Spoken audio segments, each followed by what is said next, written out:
2လေးပြန်လာပါပြီဒါကတော့ Stafford Building 1ပါဟိုမှာလမ်းမီနေရတော့ကျောင်းဘက်ကစီစဉ်ပေးထားတဲ့ school van လေးဖြစ်ပါတယ်စီနီယာကိုမတွေက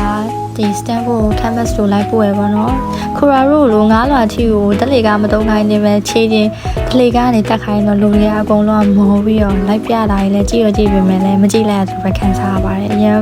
မောနေကြတော့လူတွေကကြည့်ရဘက်ကအာရုံမရနိုင်တော့ဘူးပေါ့နော်building 2မှာရှိတယ်9လွှာမှာရှိရဲ့9လွှာလုံးကို canvas တို့လုပ်ပေးရပါလူတွေက9လွှာတွေကိုတက်လိုက်ဆင်းလိုက်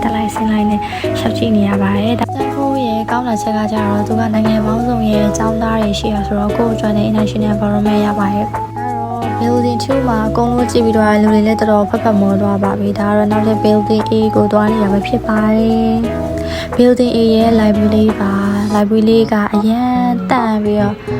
အေးစစ်စစ်တဲ့နေလေးစားလို့ချိန်စိတ်တော့ပေါက်သွားတယ်။မပြီးပြနိုင်သေးတော့ canvas tool လေးကိုစကြည့်ကြပါမယ်။ဒါကတော့ building 1မှာရှိတဲ့ canvas တွေပါ။သူများတွေ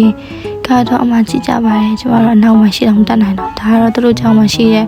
room တွေကိုလိုက်ပြထားတာပါ။ဒီမှာဆိုလည်းသူများတွေကြည့်လိုက်လှုပ်စီပဲသွားနိုင်တော့တယ်။ဒါကတော့စာတင်ခန်းတွေကတော့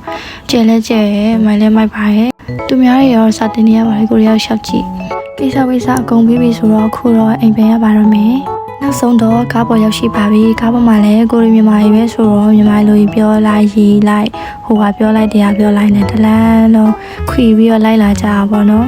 ကျောင်းရဲ့ဗန်က airport link ထိလိုက်ပို့ပါတယ်အဲ့ရနေမှာကိုသွားမဲ့နေရာပြန်မယ်ပေါ့နော်သူလည်းပြန်ပါပြီကိုလည်းပြန်ပါပြီ